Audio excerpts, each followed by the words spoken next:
So, hello. Trying to put this where I can see everything.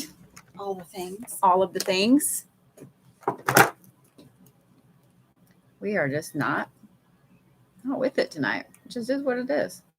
Oh no, I'm getting Google involved. Shit. Well, hi guys. Getting Google involved. Getting Google involved. It is what it is. Shit. How are you? It's Friday. It's 9 where we are. 2 minutes till 9. Excuse me. The Pam says it's 2 minutes to 9. So tonight, normally on Fridays, we talk about 3 topics. We answer questions, etc. Ooh, and then I sling it over toward the door for some weird reason. But tonight we thought we would just literally answer questions the whole time. Because the last couple of nights, last couple of Fridays, we've had questions and not questions. We've had topics and then got off topic right away. So we thought, why not have a night that's literally just Q&A? So open mic, ask your questions. We'll do our best to answer them. And if we don't know, we'll flat tell you we don't know. Caramon, I'm surviving. Well, hi, that's Caramon. Kind of how I felt the last couple of days. Yeah, Pam and I are still a little worn out, worn down. I feel off. Yeah, we do kind of feel off. Yeah. We had an interesting trip. So if you guys have questions about any spiritual topic, witchy topic, whatever topic, there's my reminder that it's time for us to do a live on TikTok and YouTube. But yeah, any of that stuff. Hey, oh, the geomagnetic storm could have thrown us off. That's a good point. For those of you guys that don't know, there was I want to say it was a G2 or G3 that hit the earth. I can't remember which one now. And it hit the northern hemisphere. So people in Washington State and the Great Lakes area and stuff were seeing auroras. And so, yeah. Yeah. Oh, yeah. So how did the geomagnetic storm affect you guys? Did it screw you up? I know that I've slept super, super hard, but we also were not sleeping in our own beds for almost 2 weeks. So I got to my own bed and I was like, yeah. Oh, why, if I put my hand over someone else's hand, do they either feel heat, tingles, little shocks, or cold? Friend, you need to learn Reiki. You need to get your attunements, because that right there tells me that you have that natural ability, the healing energy in your hands. So I would absolutely recommend that you learn some Reiki. Caramon says there was a boom in southern New Hampshire. Mm-hmm. Yikes. I don't watch anything anymore to even know what the hell's going on. I don't know if that's good or bad. Maybe I need to keep up with some of it. I don't know. Let me see here. All right. So what would y'all do? Okay, we're going to answer spiritual questions, witch questions, but we're not doing any readings, guys. Yeah, we're not doing readings tonight. You've got us for free. Take advantage of it. I have a birthmark in the center of both my palms. Is this normal? Everybody has some weird type of mark on their hand, whether it's a birthmark, a specific line, whatever. And when I say specific line, I don't mean the normal lines on your hand. Everybody has one unique thing to their hand. Birthmarks are actually pretty common. Usually they're on one or the other, and it's usually like a dot, like a dark colored dot. So yeah, it is normal, but it's not to have it on both hands. So that is a little interesting. It would depend where it is, etc. Lucid dreams out of nowhere. Yeah, I could see where that would absolutely, hey, Angelina. So, all right. Well, hello, Seattle. I don't remember any of my dreams. What can I do to remember? Well, there's a lot of different things that you can do. Sorry, I've got to mute someone. So there's a lot of different things you can do to remember. It kind of depends. One thing that you're going to have to start doing is writing them down as soon as you wake up, whether this is physically writing it down or putting your phone, whatever, voice recorder on and saying it. I do better that way, and then going back and writing it down later. But in doing that, it trains your brain to know, oh, they're going to ask me when I wake up what I dreamed about, what I remember. So your brain's going to start remembering more and more. It's a process. I mean, you're not just going to immediately remember everything. It's a process. So you have to retrain your brain to remember everything when you wake up. So that's one of the best things. Oh, how can you develop your talents from intuition to seeing? Or do you have to have that gift from the beginning? Okay, you don't have to have that gift from the beginning. Everybody has that gift. Everybody does, yeah. So here's one of the best things you guys can do to hone your intuition and turn it into seeing. One of the best things to do is to get yourself 2 email addresses. And I'll explain this, okay? So when you have a gut feeling like, oh my God, I know my brother's going to get in a car wreck, or oh my God, I know my brother's going to fail college. What, I don't know why I'm going to brother. I don't even have a brother. But write that down. Email it to yourself. There's a reason I say to email it to yourself, because that automatically puts a time and a date stamp on it that can't be screwed with. So that way you can prove to yourself, oh, I did see that coming. The more you write it down, the stronger your intuition and that gift will get. And then you're welcome. It will build from there. So your intuition will keep going, oh, okay, I need to pay more attention. So now I need to know the color of the car, the make of the car, whatever it is that hits my brother. You know what I mean? So get as detailed as you can with what you're feeling. Do this continually. So, make sure you have it on your phone or whatever. So if you're out and about, you can, okay, I need to swipe this down real quick. So here's the other thing. You have to write it down when you feel it, when you remember it, whatever it is. Even if you're sitting at the doctor's office or whatever, or you're shopping, it only takes a few seconds to type it out and send it to yourself. You know what I mean? So yeah, voice. Shh. Sorry, now my dogs are going to bark, bark, bark. But the more you do this and you see when these things actually happen, it makes your brain realize, okay, this is something good. I need to keep doing it. B, it makes your trust in yourself get stronger. And as your trust gets stronger, you trust your intuition more. And as you trust your intuition more, it gives you more.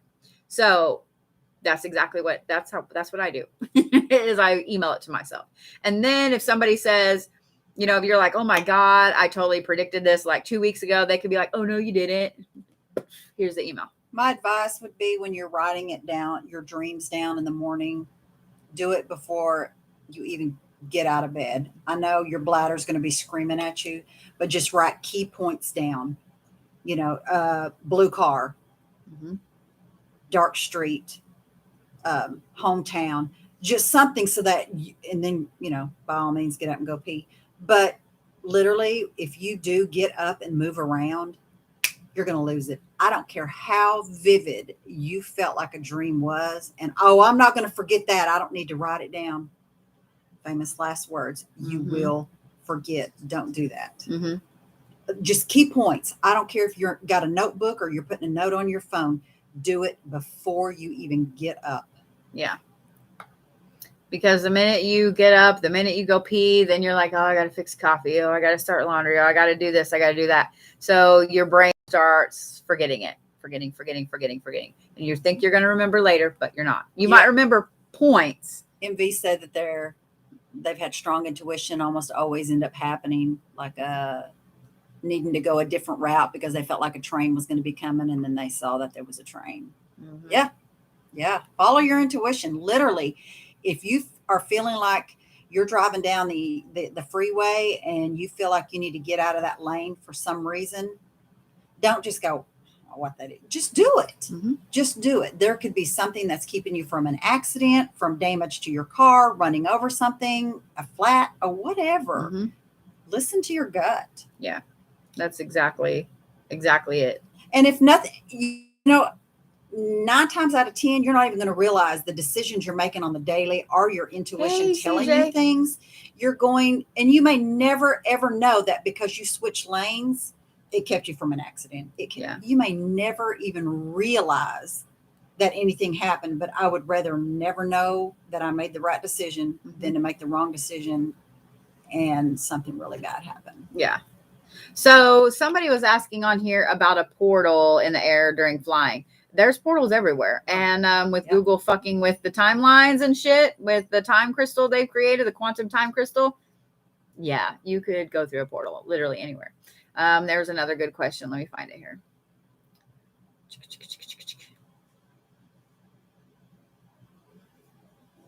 A good way to tap into channeling. So one of the issues with channeling is that that is something that's kind of it's a natural talent some people have, and they're very good at it. It's something you can learn to do, but you have to be able to let your mind go a little fuzzy. This is like when you look at the pictures that are just dots and you can let your eyes go fuzzy and see something in it. You have to learn to do that with your mind. So unfocus it, be focused, but unfocus it, if that makes any kind of sense. Yeah. So sometimes it's easy to do that if you have something that you can take, whether it's smoking, whether it's a tea, something like that, that allows your brain to shut off a little bit so you can think, because a lot of us are trained from a very young age to multitask and to do 90 things at once. And so when that happens, your brain can't shut down. So you can't hear. The other part comes with trusting yourself, because when you start trying to channel, it is different. You do hear a voice. You do. And the voice you hear, it's not your normal inner dialogue. It's literally someone else's voice in your head. And you feel crazy right off the bat. So yeah, you feel crazy right off the bat. So you have to trust yourself. You have to write these things down. Someone says, why do I keep falling? I'm not sure. Yeah, I'm not sure. Figuratively, if you mean literally, you keep falling, because I'm a nurse and my first thought's going to be, you need to go to the doctor. So as far as a tea, on our website, we have the Blue Raven tea, and that's what it's made for, is for disconnecting like that, either to travel, to channel, whatever it is. There's nothing in it that ingredients are listed right there. It's very, very easy. I guess I should say there's only 4 ingredients in it. Yep. Simple. Yeah. So it will help you do some traveling, and it's not something that's going to screw you up. There's no illegal substances in it, anything like that. But these herbs have been used for millennia to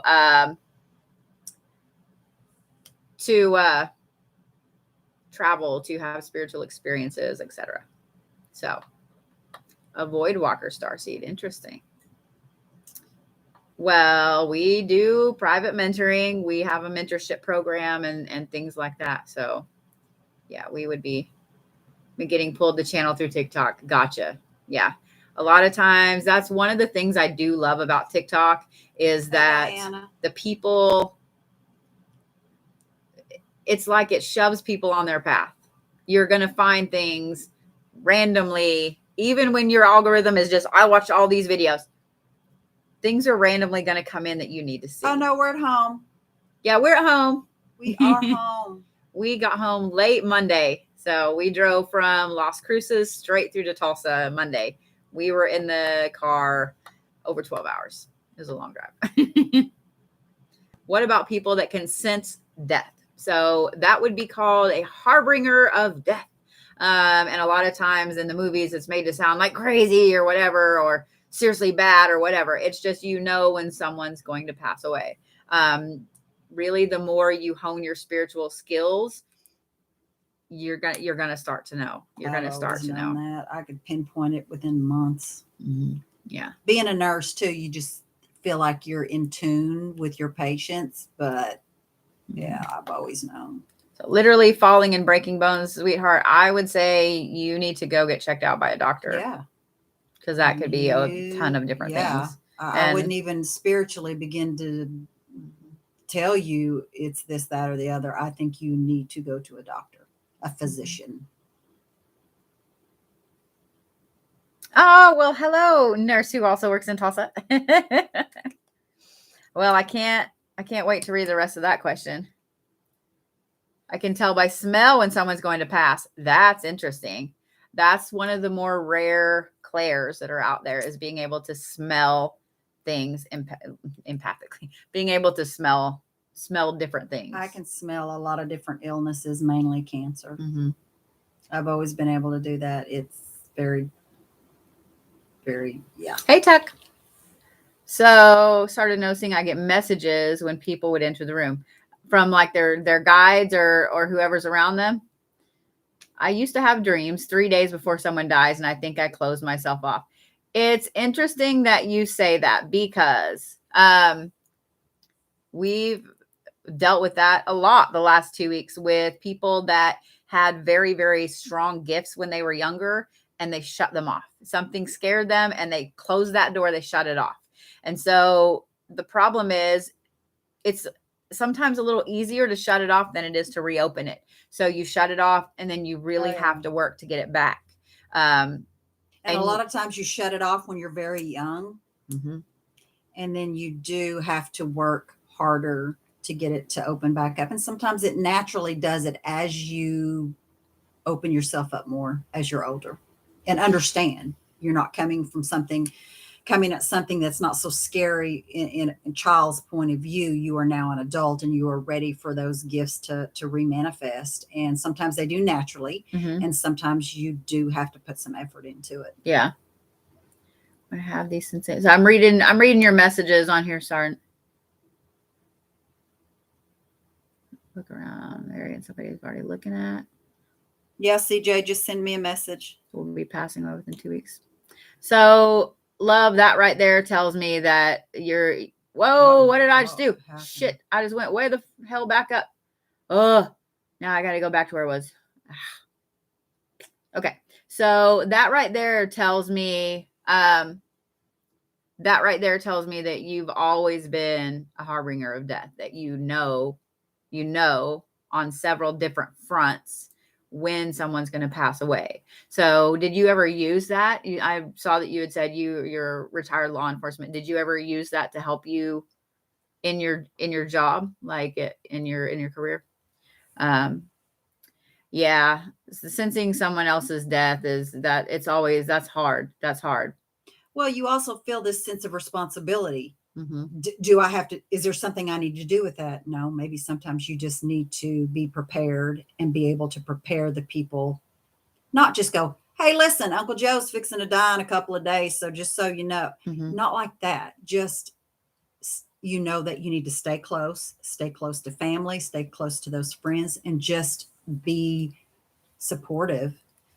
Doesn't mean that you're not going to grieve just as hard as someone else, but your role is to be there and be prepared to help that person either cross or be there for the family when they do. So someone asked how to immobilize someone when they're possessed by negative entities. What do you mean by immobilize? I mean, if you mean physically restrain, then I would talk to someone. You need some bigger help. You need some bigger help. Yeah. This is one aspect where I would say you need to call one of the Catholic churches. They do have an exorcism team. If it's to that point, you need to get some big dogs involved, because that is something that you don't want to they can mess hurt with. you. I'm going to move my phone up. Sorry. Y'all are going on a trip on TikTok. Sorry. Look at Pam's face. Y'all. We shifted, y'all. Literally. Let's see here. Where was it? Do I have spirit guides? Everyone has spirit guides, babe. Everyone has them. And when people say, I don't hear them, I don't feel them, I don't sense them, that I used to, here's the thing. They don't ever leave you. You pull back away from them. You disengage from them. You block them. It's all you. So it is all up to you to open the channels back up, to bring yourself back in, and literally just have a conversation like we're having right now and say, look, I don't know. I've been MIA.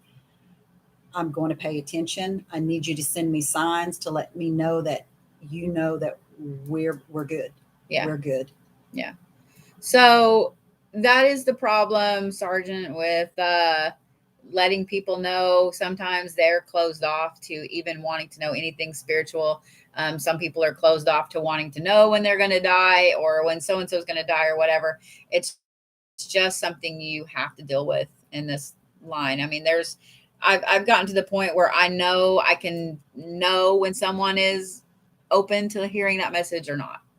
So Diana's saying, what about touching items? There have been times when she would touch an item or a picture and can see what happened during that time or that person. That's a great gift to have. Mm-hmm. It's a wonderful gift to have. Yeah. And then Karamon saying, how can we discover who our spirit guides are? What senses do we need to develop to get on that level? You don't really need to develop any senses. I would do a meditation, one that you sleep to at night. Don't do a guided one. I mean, you can, but don't do a guided one while you sleep. Those are hard. Those are hard for me to do. Yeah, you're going to get better results from just the music. And literally just speak to them like we're having this conversation. They are right there. They know everything that's happening. They know that you're trying to communicate with them. If you don't want to talk out loud like we're talking, literally have that dialogue in your head with them, because chances are those sounds that you're hearing, those things that you're hearing, those voices that you're hearing that you know aren't yours are your spirit guides. Mm-hmm. You just have to open yourself up and be willing to listen. And I've done it myself, ignored things so much so that when I do listen and I'm like, why don't I do that all the time? Because they're literally right there telling me what I need to do. That gut feeling, that's them telling you what you need to do. Mm-hmm. So somebody said, I have a question. When I was a kid, I was told I had a poltergeist. Does that mean I had a bad spirit? A poltergeist is a spirit that feeds off of an emotional response. So being that you were a kid, I'm assuming probably late to early teens, or early teens, like late kid, 10, 11, 12, 13. That's when a lot of them manifest. Hormones change. Yeah. When you go through puberty. Yeah. So if it's gone, I wouldn't worry about it. Let me catch up here, because there's a lot of questions. A lot of questions. Is it possible to want a message from spirit so bad that it gets in the way? Yep. Yes. Yep. Absolutely. Yep. You're going to try too hard and you're going to try too hard. Yeah. Someone said you only get spirit guide once you've lived multiple lives. Nope. You're born with. Well, they're talking about once you've lived a few different lives. I've never ran into somebody that didn't have spirit guides. Oh, okay. I see what you're pretty saying. Much everybody that's here now, they've lived a few lives. There's no. I've been doing aura drawings of people's souls for a long time. I've never ran across somebody that this is their first life ever. I've ran across people that had 10 or 15, like that's the youngest. But yeah, I've never ran across anybody that this was their first life here. So yeah. Oh, 58 messages. Shit. Okay. I'm sorry. I'm skipping past some of you guys, and I'm so sorry. So about deities and shadow work. We can talk about deities and shadow work. Hang on. The hooded guide I have never talks to me. Other guides will talk. I'd love to know what this hooded guy looks like. Hooded guide. Let's see. Hello, Sabrina. What was the largest number of lives you've come across? The largest number of lives I've come across was more than I could count. I came across someone one time in Nashville when I was doing an aura drawing for them. Actually, it was this last April. And it kind of blew me away when I was reading through some of their, because so I can tell when I look when I'm touching someone and I'm reading all the colors of their aura. I can tell, almost like rings on a tree, how many lives they've had. This person's, all of their lines were so close. It was like one color. So I couldn't even estimate. I said, I told them, I was like, you're one of the oldest souls I've come across. And this lady was absolutely eclectic and awesome.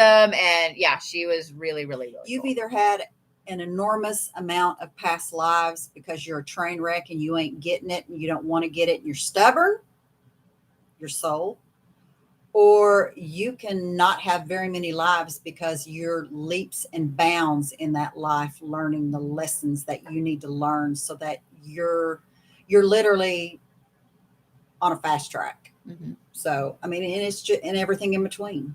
Yeah. Yeah. Someone said, I was wondering what you think about the whole birthmark and past life. I have two, one on my neck and one on my knee. They've been there since birth. They're like two little white patches.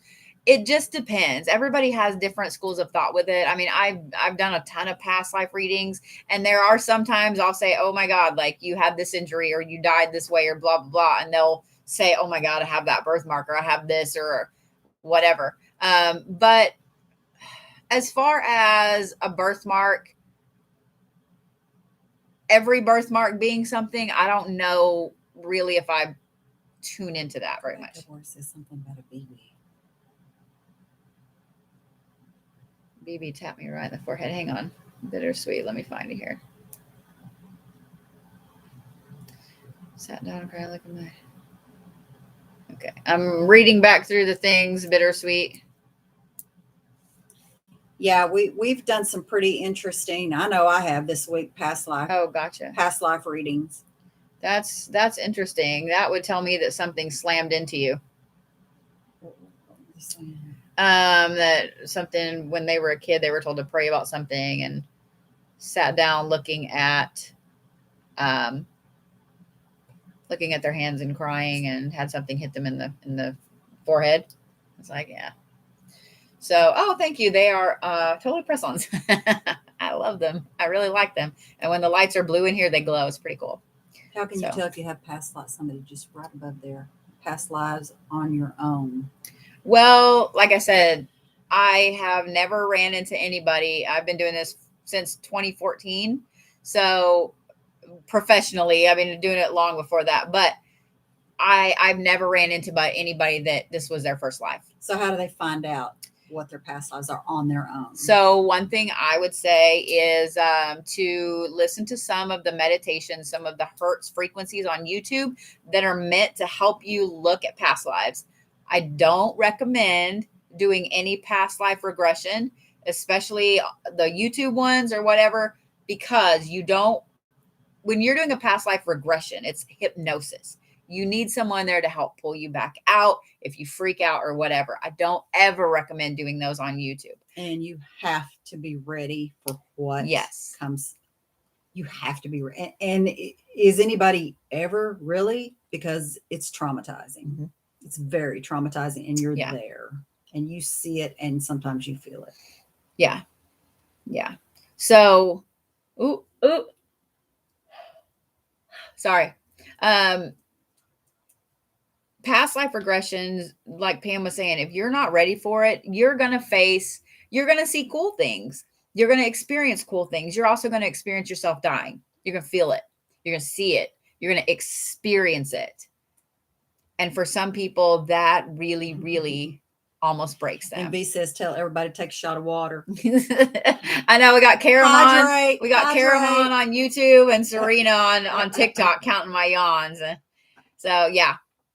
But someone said, is it possible to send a message to someone that has passed?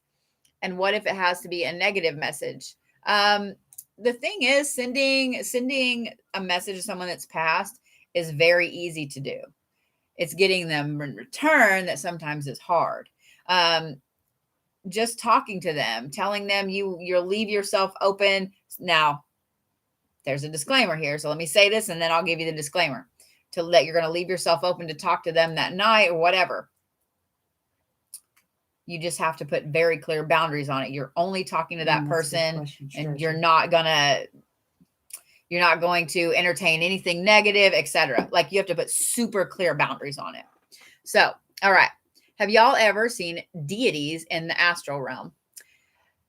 The short answer to that is yes. I'm just going to say the short answer to that is yes. Deities do whatever the fuck they want. They go back and forth.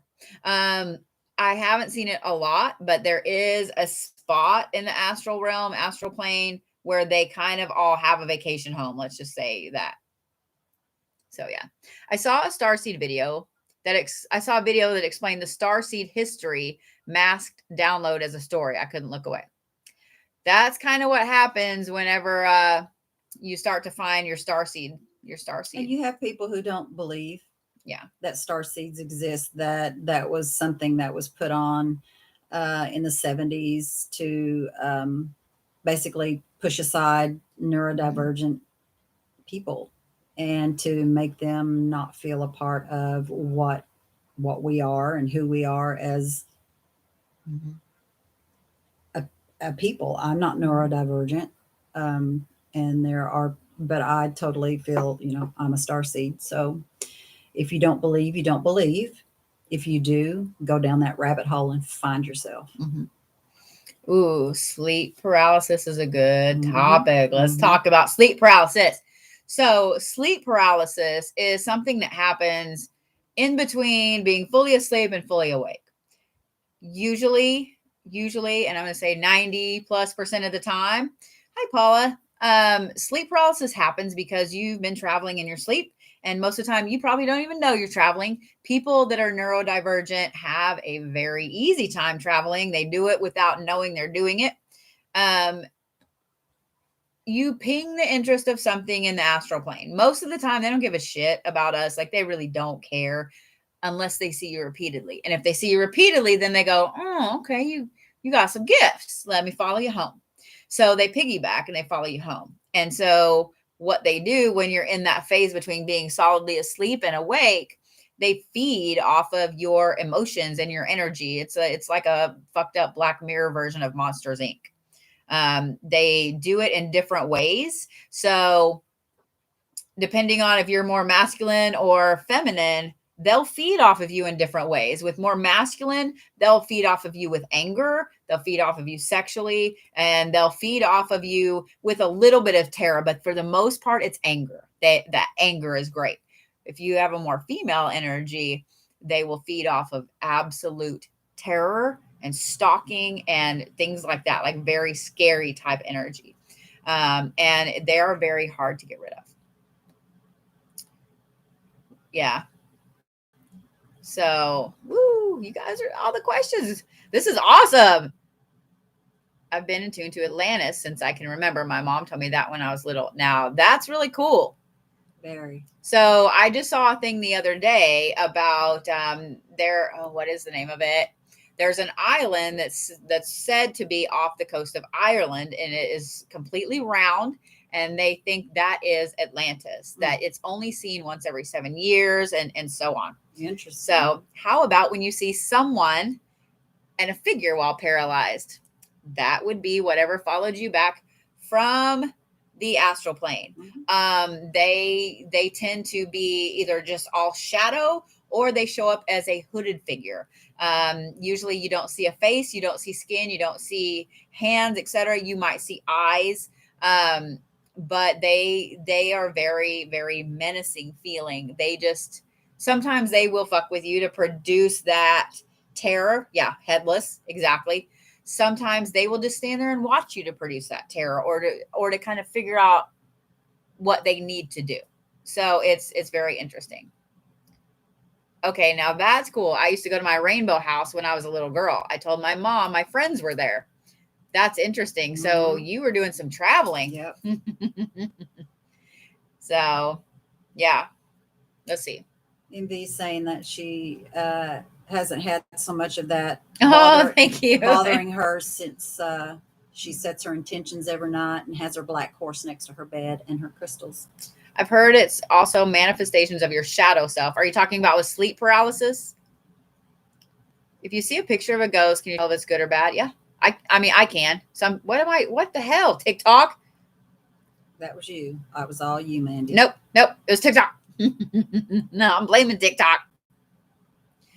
So I don't think that sleep paralysis is your shadow self. No, I don't think so. Because your shadow self usually doesn't show itself to you unless you are in a meditation to work with your shadow self, etc. So usually, well, when it's sleep paralysis, it's something from the astral plane that you've pinged their interest. They're now curious about how you got to where they are. Yes, I got to blame the talk. I'm blaming the talk. The clock talk. The talk. Yeah. My husband hasn't been. Oh, yay. So for you guys that don't know about the black horses, I can't words. Pam and I both have a black horse totem beside our bed. That's what connects us together. It's what tethers us together. So because I had an issue with things in the astral plane and yeah. So we've told everybody, if you need help dream wise, if you need help astral plane wise, get you guys a black horse. Any kind of black horse. It can be a damn stick figure that you draw. Just make it black because that's what ours are. Black is a protective color. It's also a banishing color. But ours are black. So make it black. And that will connect you. That will connect you with us. Yeah. And you can set your intention before you go to bed. If you know you've been having some really wonky dreams, set your intention before you go to bed and you do your protections to say, if I'm in a dream or if I'm traveling, if I'm in an astral plane and something is scaring me, I want Mandy or Pam to come and help me. You set that intention, then your mind is going to switch to that when you are in that nightmare. I'll be there. Same. We got you. Good. Pam is more the dream aspect. I'm more the astral aspect. So yeah. I love that. It makes me said hers are from her son's coloring book. Hey, that works. I don't even think that's a problem. I love that. I love that since God, that's been what, 2 months ago now? Did I mention the horses? We both came into her room. Interesting. Yay. So yeah. Ever since we mentioned that, oh look, C01133. So 1133, my lucky number. Yeah. Follows me everywhere. But I love that since we mentioned that and since we were telling people to get a horse, that we will come help you. We will come get you. So many people. Oh, golly, that's awesome. Sorry, squirrel. So many people have told us that their nightmares have stopped, that we came to help them. One of us came to help them or whatever. And that makes me so deliriously happy. It makes me so deliriously happy that we're helping so many people. So did I make the pissy spray yet? No. Pam and I have been exhausted from our traveling. So we haven't got a lot of stuff done this week. We've really spent a lot of time just catching up on sleep and being at home and so on. So yeah, we're going to start hitting it hard next week. Yeah, we are hitting it hard. So yeah. So we have a brand new batch of Holy Florida water spray. I will adjust the quantity on the website. So if you guys don't have any, I usually have a bottle right here. If you guys don't have some, our Holy Florida water, we have a spray and we have a dropper. The dropper is for sigil work. It's for opening your third eye. It's for things like that.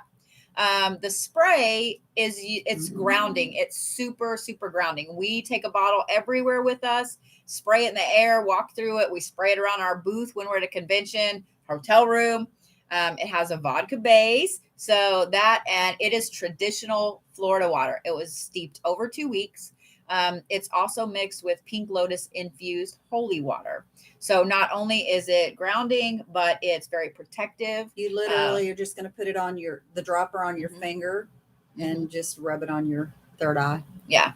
So the markers in a birth chart for starseeds, that's something that I've actually gotten pretty interested in lately, just because I'm curious with all the starseed readings I do, if it's correct or not, because I can pretty much pinpoint where someone is from with a starseed reading. So I'm curious if it shows up in their birth chart too. So yeah. Let's see.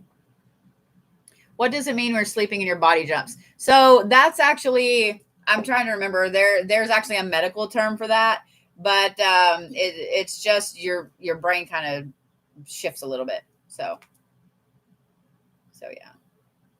Did retrograde end or is it still going? I think it's still going on because there was like everything in retrograde. It was crazy. I did get the coolest shirt at Woodland Hills Mall here in Tulsa the other day. It said Mercury's in retrograde or some shit. So yeah, it was really funny. So there are some new readings on the website. I'm going to add a few more probably tomorrow morning. We in our travels in the car and chatting back and forth, we found that there were a few readings that people are booking oracles for, something like that. that they really need a pinpointed reading for a few different things. So we've decided that we're going to add a few different types of readings in there, oracle wise. So you guys don't have to worry about, well, I don't know, what I should ask or whatever. So we're going to add a few different readings in there so you guys can pinpoint. CJ's asking about the veil. I think we're still in limbo. It's still just so Yeah. Precariously there. Precariously there. Yeah. So when we talk about the veil, what I see in my mind is just little tiny slivers. And I mean, like the size of yarn, a strand of yarn. Yeah, that's what I picture. Like here and there. Spiderweb strands is what I figure. Yeah. They're hanging on, but I don't. How long does the shift last? Does this shift last? It kind of depends. You can have a shift one day and then shift again. Mm-hmm. I mean, you never know. Yeah. Got to make a note, guys. Her veil kit disappeared.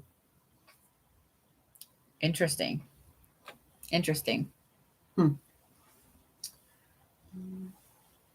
Hey, peace, love, and light. Sorry, making notes here, guys. Oh, I just lost my train of thought. Shit. So.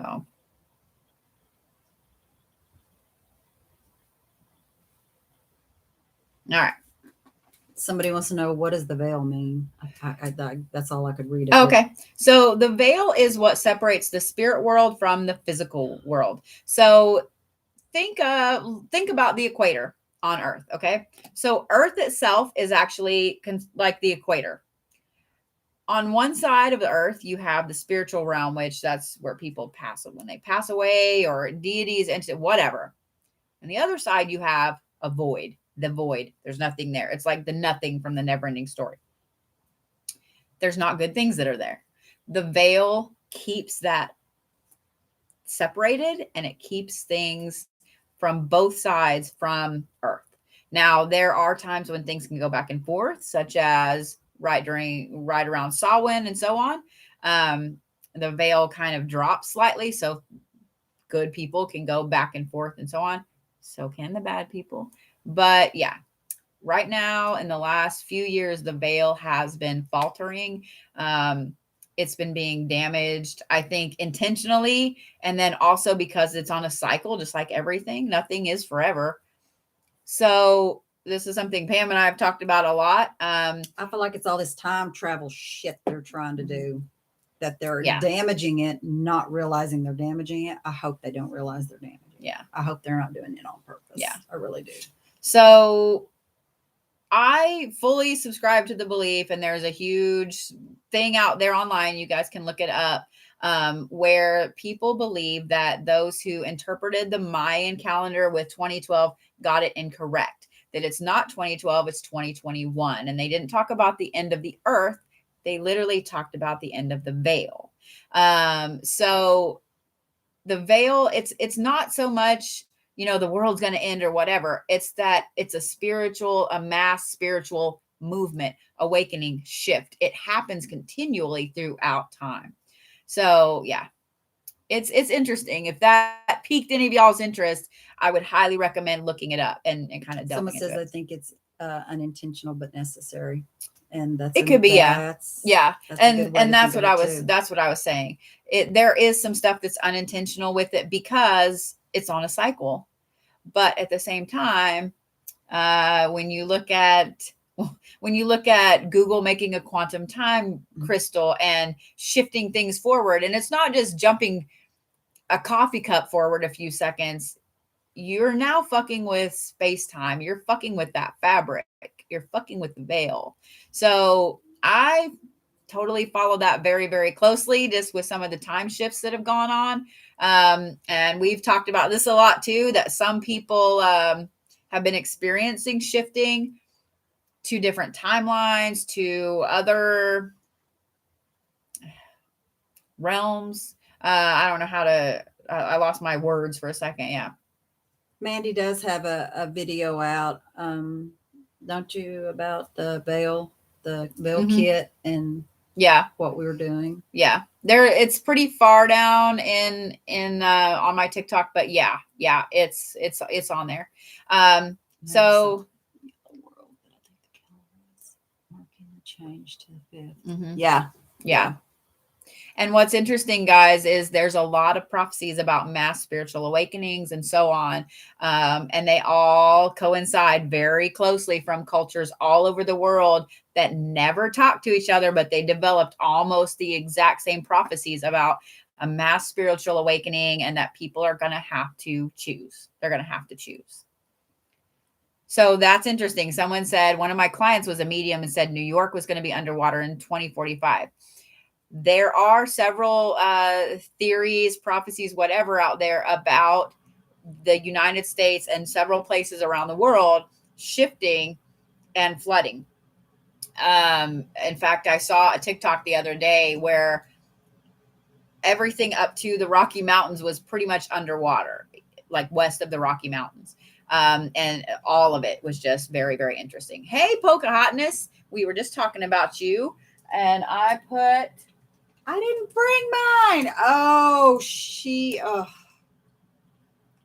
makes jewelry. We did get our package. Would y'all like to see jewelry from her baby snakies that she has? She uses their sheds and makes jewelry, makes necklaces. Oh my God. And this smells fabulous. Absolutely. I actually saved this. We opened it, but I saved it because she sent us this cute little bag with all the glittery shit. And it says, pick a card for a feel good. Okay, so we're gonna look in here because I haven't opened this little bag yet. Let Pam show you what she sent us.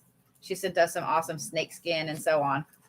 So my card said, I see problems as opportunities for growth. And I do. I look at things like, what the fuck was that supposed to teach me? You ready for this? Oh, yeah. So I'll show you guys on YouTube here in just a second. So this is what Pocahontas sent me. Look how awesome that is, guys. That is her own snake's shed that she uses to make this jewelry. And it is fabulous. Mine is fabulous. Thank you so much. So unfortunately, there's some of the green. YouTube, the colors on YouTube just don't show the beauty of this. But yeah.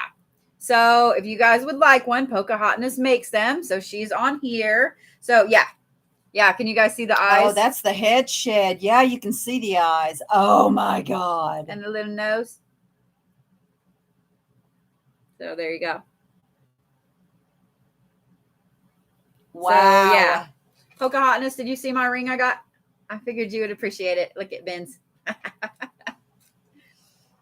Yeah, this is fabulous. And she makes them. She does custom pieces or whatever. So if you guys want one, she's there in the chat. I'm glad you popped up. It keeps coming through. Choose what? Choose what? Choose what? I don't understand what. Yeah, choose what?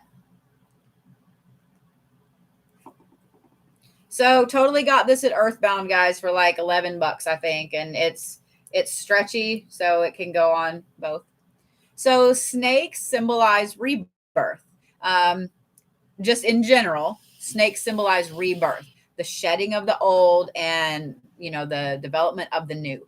Depending on the type of snake, they all can mean different things. So, for example, I work with a lot of rattlesnake bones, rib bones, and things like that for hexes, hex breaking, curses, curse breaking, all of that stuff.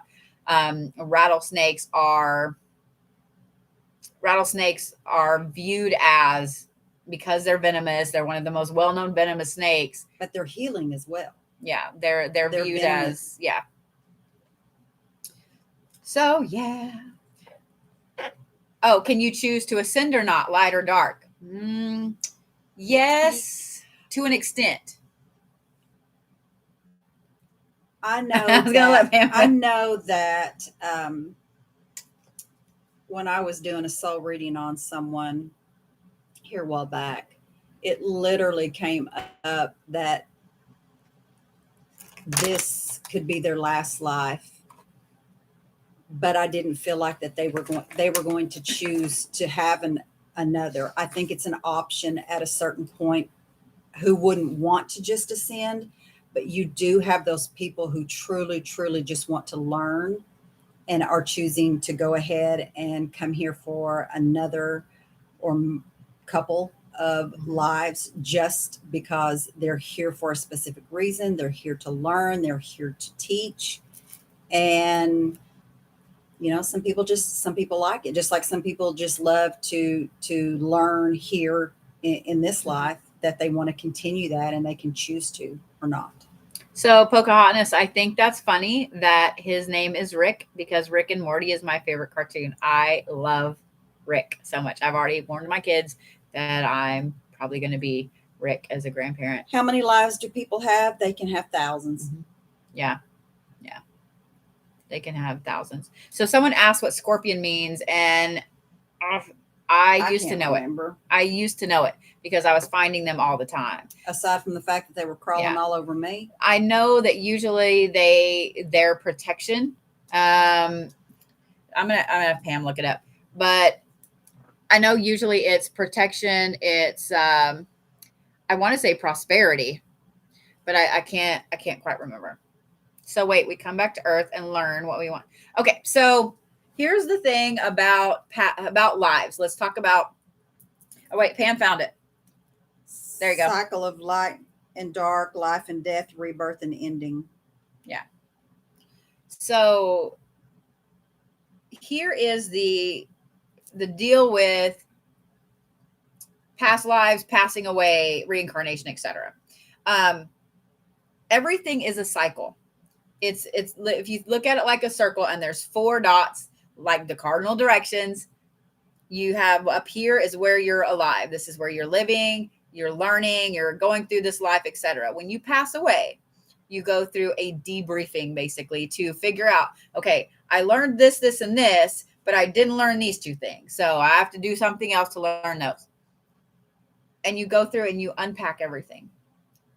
When you hit this phase over here is when you get assigned as a spirit guide. So this part is briefing you on who you're going to be a spirit guide for, what you have to teach them, what they have to teach you, etc. You're a spirit guide.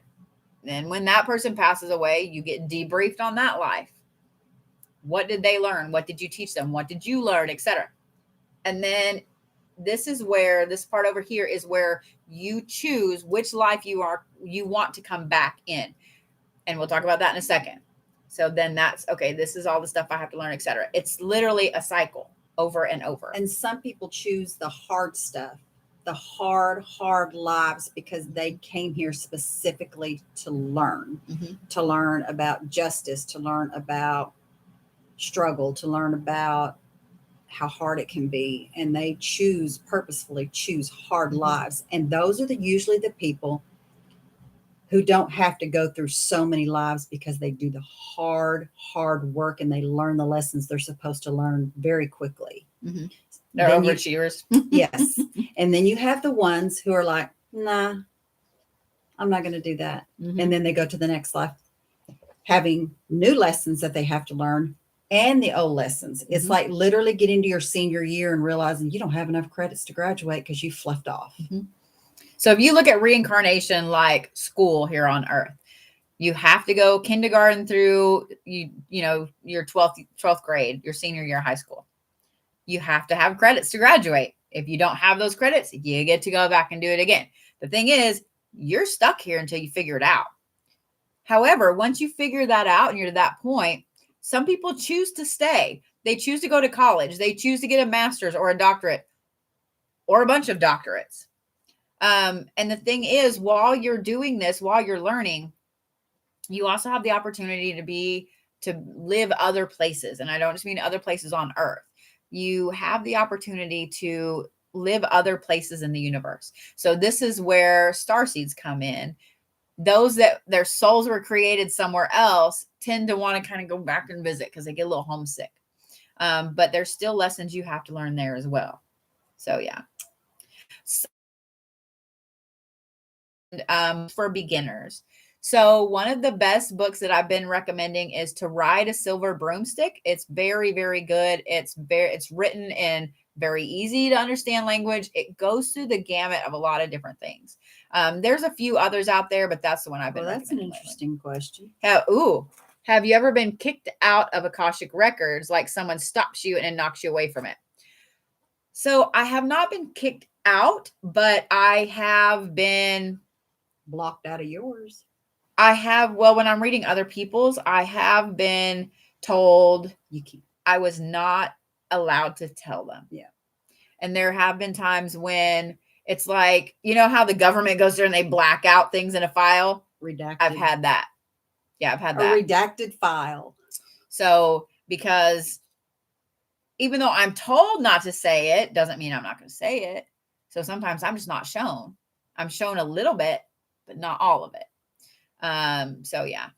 If it's your lessons to learn, if it's something you have to figure out, it's your lesson to learn, then yeah, not always. So we're going to answer what a starseed is, and then we're going to talk about what Akashic records are. So a starseed is a soul that was not born here on Earth, not created here on Earth. So starseeds are souls that were created somewhere else in the universe. Different universe, different galaxy, everywhere, different star system, different. So endless. yeah, it's endless. Yeah.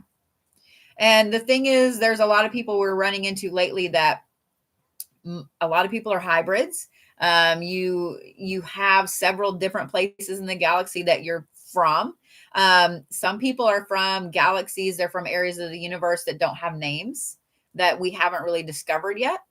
And then starseeds are people that you have an obsession with space. And usually it's one area. You have a nebula that's your favorite. You have a constellation that's your favorite or something like that. Starseeds also always feel like they don't belong. It doesn't matter. We can't possibly believe that every soul that has ever been was created here. I mean, that's so naive to even think that. And some people really have never thought about it before. But when you do and you open your mind up to that, you think, well, why couldn't they? Why couldn't they come from anywhere else? Yeah. My earrings. They want to see your earrings, Pam. They are little witches. Little witches. They're my favorite. I wear them all year long. I get strange looks in June, but that's okay. Yeah, we don't give a shit. So let's talk about what Akashic records are. So Akashic records are the records of your soul, your whole soul, every life, all the in-betweens, all the going on lives. So for me personally, when I get into look at someone's Akashic records, it's this big, beautiful hall. It's almost a warehouse in a way. Everybody has a pearly white filing cabinet. And the floor in there is one of my favorite things. So anytime I go to look at someone's Akashic records, I'm always looking down at the floor because it's like walking on space, basically. Pam does have a TikTok and I'll have her post it so you guys can follow her. But when I pull out someone's drawer, it goes on and on and on. Every life you have has a file in there. Every in between life has me waving native Dreamwalker. So, whenever I do Akashic records readings, I require that you come with your questions. You have them written down. You kind of research a little bit. You know what to ask, etc. These are not readings of, is so-and-so my soulmate? Are we going to stay together? That's not what Akashic record readings are for. Akashic record readings are for, how many more lives do I have?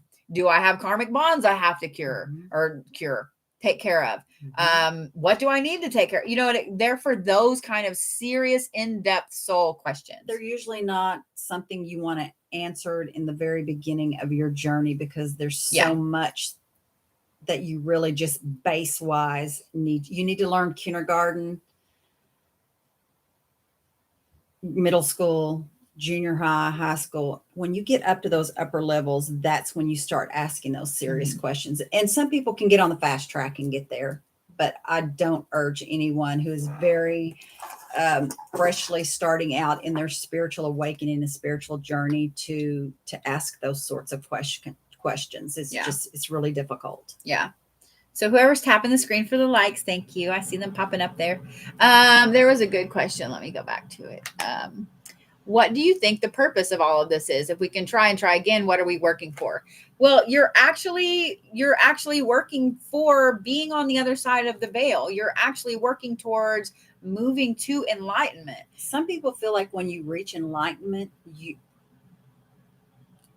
you've reached a godlike state. Mm-hmm. And then your role in that completely changes. It's not this cycle of life learning. You're here to work in that realm, in that godlike, goddess-like phase. Good evening, Box. So one of the, what was the other question up here? Hang on. So as far as enlightenment goes, there's a whole bunch of different views. Okay. If I go back up, I'm going to end up with like 80 messages. Shit. CJ, will you ask your question again about the Akashic records? Because I want to answer it. As far as enlightenment goes, there's a whole bunch of schools of thought on it. I mean, the thing is, there are people that die and come back, that have near-death experiences, that they've seen the other side. They know things. Nobody's come back from enlightenment. Nobody's come back from that graduation yet. So we don't know. So that's the thing. It should be looked at as an amazing mystery. I have a video that I'm going to release tomorrow that's kind of a stitch with Sadhguru. So I know I say that wrong, but if you guys don't follow him or you don't watch him on YouTube or TikTok, you absolutely should. So he put out a video today that talked about why are we fearing death and why is death looked at as a bad thing? To me, death is looked at as a bad thing for several different reasons. People misunderstand it. People think it's an ending. And selfishly, it means we lose someone. And I've looked at it that way too. I've lost people. I've lost my mom. And people fear the unknown. Yeah. Yeah. So one of the things, man, I got a crazy like cowlick in my bangs tonight. Sorry, squirrel. What's the name again? They want to write it down. The name. Oh, yeah. Right there. Peace, love, and light. Sadguru. You can find all kinds of stuff on Sadhguru. Yeah. He's awesome. So one of the things about death that I think people don't understand is that it's not final. It's not a finality. Like nothing is forever. Nothing is forever. The only thing that's guaranteed in life is that you're going to die. It's like the best thing about you. Like, I know I will die. If you guys are worried about it, if you guys have a fear of it, go through and look up near-death experiences. There are thousands and thousands of documented cases. What's really cool about them is that they fit into a few main categories, like 4 or 5, I think, main categories, because everybody that's had a near-death experience has had one of these type of experiences. It may be a different color. It may look a little different, but it's the same type of experience. I can honestly say I don't have a fear of death. I have a fear of the act of dying, because as a nurse, I've seen peaceful to the most horrendous pain and agony that someone can be in. So I don't fear the transition. I fear getting there. I fear the act of dying. I don't fear death. And I think I'm not going to rush. I don't fear death to a point where I'm ready to go. Because I know I have lessons to learn, lessons that if I don't learn this round are just going to be added on. And I want to ascend as quick as possible. So here's the thing about the pain and so on. And this is another thing I would recommend looking up near-death experiences. Okay, so there's a series on Netflix called Surviving Death. And the very first episode is about near-death experiences. And one of the things that tends to be almost uniform across that is that when you die, you don't feel it. You don't feel pain. It's like your body is just numb. Most of the time, you're watching from above, from somewhere else. Um, I also feel like there are yeah. placeholder souls Mhm. that come in. Have you ever taken care of someone or been around someone who is actively passing away and their personality is so different that you just don't recognize this person, that you don't know, you're like, it doesn't even seem like them? A lot of times their soul is already taken, Mhm. and there is a little placeholder soul that comes in that is there for the body to transition once, because a lot of times our souls are ready but our bodies aren't, or vice versa. Hey, I'm only up to 2. I think y'all should be proud of me. We've been going an hour and I'm only up to 2 yawns. Y'all are not getting your hydration in. I'm Yeah, sorry. Andrea, I'm the same way. I don't So want to there's a die good question. alone. Hang on. I think I fear leaving my son behind more than being dead or the process of dying. Yeah. But here's the thing. Same. I've seen it. You can come back and visit. You can come back and check. There are people. So this is kind of goes back to the spirit guide aspect. Everybody has spirit guides they were born with. The lowest I've seen is 3. The most I've seen, was it 10 or 12? I don't remember. It was 10 or 12. Like, it was a lot. Because I remember Pam was like, oh my God. I just kept throwing out crayons. And I remember I kind of out of the corner of my eye saw Pam's face like, holy shit. That they were born with. Everybody has some that you're born with. You have them till you die. They're going to be there the whole time. They're not anybody you know, you will know, etc. They were assigned to you. Remember that cycle that I talked about? As you live, as you go on, you have people in your life that pass away. They can become spirit guides for you as well, especially if they're in your soul tribe. If they're in your soul tribe, they're going to be around you. They kind of have to wait for a little bit because they're going to be with you that next cycle. People that are in your soul tribe, because I know this is going to be the next question. People that are in your soul tribe are the souls that you were created around. Think of it like this. It's like a manufacturing plant for cars. Every car has a VIN number. And while every VIN number is unique, that VIN number tells you what plant it was created in, when it was created, etc. What batch it came in. So that's kind of how soul tribes are. That's the other cars you were created with. You revolve around them in almost every life. There's some that you're always their nemesis. There are some that they're always your soulmate. They're always a parent, a sibling, a special person, etc. So, okay, let's see. CJ, I saw your question. Hang on, let me go back up. I guess it got filtered. Who originally discovered Akashic records? How were they discovered? You know what? I don't know. I don't even know. I don't know. That's a really good question. That is I might have to look that up. Pocahontas, I didn't even open up all the goodies in here. I just love the glitter. You know that I like fucking glitter. I like all the glitter. So,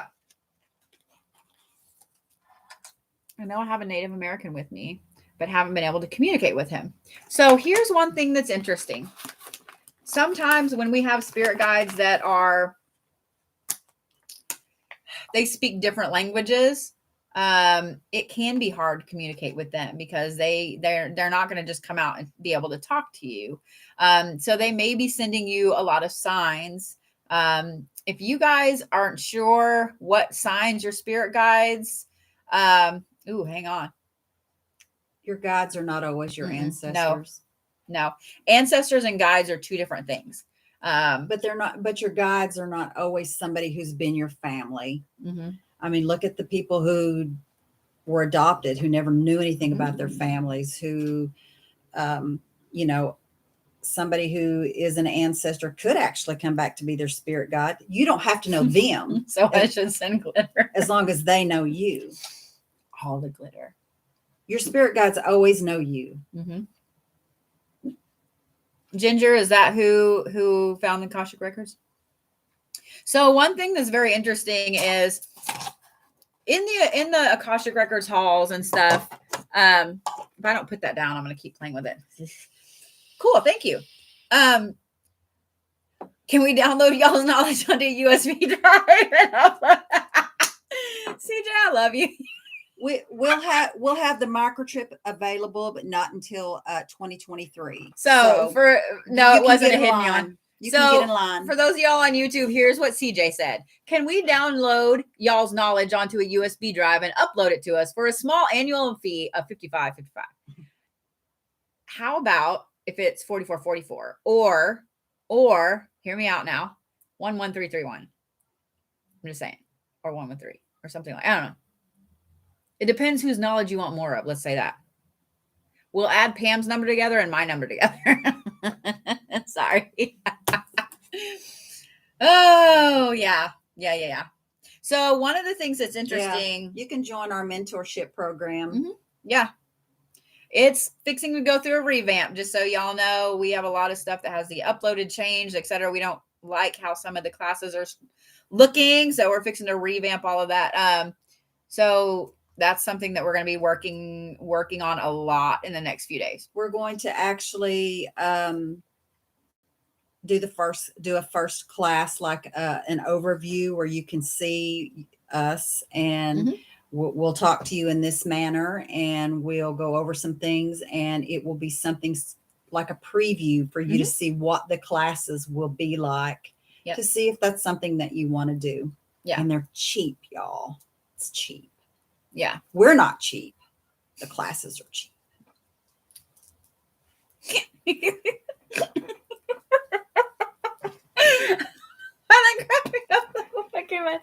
I love my Pam. So if you guys examples of offerings to your spirit guides. Okay, well, hang on real quick. If you guys want to learn more, so on my profile on TikTok, or I'll Sabrina, if you could type it on YouTube, I'd appreciate it. If you go to thebluebodhi.com, at the very top, it has a link for our mentorship program that will take you to Trillium Spiritual Center. So yeah. High dollar content, budget friendly. That's the tagline. Pretty much, yeah. That's the tagline, because I think it comes out to what, $6 a class? Yeah, it's $50 a month for the mentorship program. You do it at your own pace. We do have private mentorship, which is $85 a month. You get one class per week with Pam, two with me, and you still get all of the classes like online, so you can do it at your own pace, etc. Yeah, we pretty cheap. And like I said, we're revamping. Yeah, we would do it for free, but the electric company says, fuck that. We don't take spiritual currency. No. Wait, Tuck, don't you work for the electric company? You need to fix this. We need to get Tuck on this, don't we? Yeah. Tuck, you need to fix this. And then if somebody can get a hold of my car's, my bank that my car's through, and make my car payment. Yeah. So we had gorgeous Trillium behind our house in Illinois. Trilliums are absolutely beautiful flowers. One of the reasons we picked Trillium, A, because it is part of a Celtic knot that we all love, but B, because Trillium flowers in general are their strength, their beauty, their compassion, but they're also extremely fragile. Their strength, but their fragility at the same time. So what was I going to say? Oh, I was talking about Akashic records. I started to be like, what? What are you typing? Because it's not typing. Why? By the way, y'all, Pam was on her phone a while ago doing voicemail, and I wish I had recorded it because it was fucking hilarious. So the lady, the voicemail thing was like, blah, blah, blah. Do you want to record a message? She goes, I will not. So it was funny as shit. Oh, okay. Yeah. Can you go back to the question about offering to spirit guides? Oh, so a lot of times people, if you know who your spirit guides are, it was your great grandma, yada, yada, and that she chewed tobacco. Come on now. They did back in the day. Or what her favorite dish was, or what, and you don't have to know. Listen, fresh fruit, just like you would do a deity, anything that represents you that you're offering to them, they are going to accept. Fresh flowers, something like that. you're like, but I don't know my spirit guides. Well, you don't have to. Just give them just general things. Give them food. Give them. That's a good question. I'm YouTube. not one to say give alcohol because I'm Native American and that was like, literal poison to my people. So, just whatever you felt like. If you just wake up in the morning and you're like, I think I'll make pancakes this morning, give them, because who knows, they could have put that little thought back here in your head that you want to make homemade pancakes. Give them a little offering. And people are like, well, what do I do with it? I can't just leave pancakes sitting there. Leave it there for the day. Take it out, give it to nature, give it to wildlife, whatever you feel like you need to do with it. So Stretchy Gretchy, we're going to answer your question, and then I want to answer this question on YouTube. So Stretchy Gretchy said, how would you do an offering if you're still in the broom closet? Here's what I would do. I wouldn't worry about foods and things like that. They know your spirit guides, your answers. They get it. They understand. So get some fresh flowers. Put some fresh flowers in your room. Things like that. You know what I mean? Whatever you feel. Fix a plate of food and leave it sitting on the counter. If somebody questions it, just say, I was gonna eat it later, or I was gonna do something with it, or I was going to whatever. There's so many ways around that. Again, fresh flowers. Set out fruit in a bowl. Just make it look like you have just put fresh fruit in a bowl. Intention. Set it on the counter, and you're setting that intention. I offer this fruit to you. And so what if your candy's a good one, 6-year-old nephew comes in and grabs the banana off the counter that you had for an offering? That's okay. It's okay. It's not so sacred that it can't be touched or moved, or no one will know. So one of the cool things with flowers and plants that you can do is every flower, every plant, etc., has a meaning behind it. So you can look that up. Where my book is. So if you guys, here's a good one. You guys were asking about books for those that were learning. This is the Encyclopedia of Magical Herbs. It doesn't have the medical things in it. It's magical. One of the cool things about it is that in the back, it has like a cheat sheet. So it has magical intentions cheat sheet. So you can literally go in here, to promote friendships, lemon, love seed, passion flower, and sweet pea. So then you can go through and you can see, it shows everything about that plant. So it'll tell you what the folk names are, what gender it is, what planet, what deity, what element, what it's for. For us, let me see. That's not. Okay, let's talk about hemp. So hemp is feminine. It's associated with Saturn. It's also associated with water. All of this is for hemp, guys. I'm not going to read all of it. It's magical properties. Now, it's not medicinal properties or anything like that. It's just the magical properties of it. So the powers, the properties, what it's for, metaphysically, magically, spiritually, is healing, love, visions, and meditation. I mean, there's so much great stuff about this. So if you were trying to connect, show the front again. Yeah. I want to say it says $18.99 on the back. I don't even think it was that. I didn't pay that much for it. It was probably on Amazon. $14.99, $13.99, something like that. Yeah. If you're a beginner witch, you're a beginner on your spiritual journey, etc., this is fucking fantastic. It's fantastic. So somebody was asking about one of their spirit guides that are native. Food. Yeah. Food is great. You could literally put out, it doesn't even have to be cooked. You can put out like a bowl of uncooked rice or some kind of meal or something like that. It's your intention. It's what, and it's especially if it's something that you've cooked or you've done yourself and you're putting that intention out there. I offer this to you. And you can say, it may not be much and I'm not the best cook in the world, but my intention behind this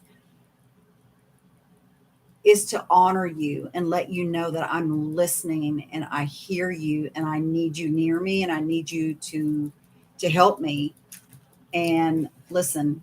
Yeah. Here, Andrea, I'll hold it up again. Any way you do that, they will accept it. And it's what is coming from your soul offering to them. Yeah. That is what is important. It is by about Scott Cunningham. It is the Encyclopedia of Magical Herbs. So I do want to talk about Andrew's question over here. She said, what do you think of Sylvia Browne's ideas of the Hall of Knowledge, where you can actually go and download similar to a profession that you want? Okay, so I'm not a huge fan of Sylvia Brown. Well, for one, I've she seen can her kick in rocks. person. I've seen her in person. My ex-mother-in-law loved her, read all her books, etc., and got tickets when she came to Tulsa. Well, I got to take my mother-in-law, and truthfully, I was excited about it. However, I've been doing this long enough, and I've had my gifts long enough that I know by someone's voice when they're lying out their face. I'm not going to say in particular that she's lying to lie. She believes her But lies.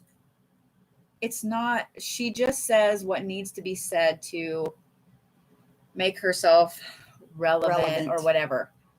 I believe the woman has true talent. And I believe when she was younger, it was an amazing talent, or she wouldn't be where she's at.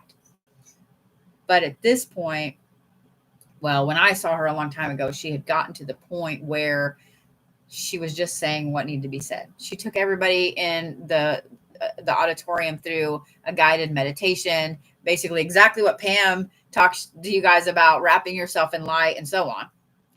And then she talked to 3 people in the audience, gave them like a little mediumship reading. The problem is it was so generic, it could have applied to anyone in the audience. Anyone in the audience. So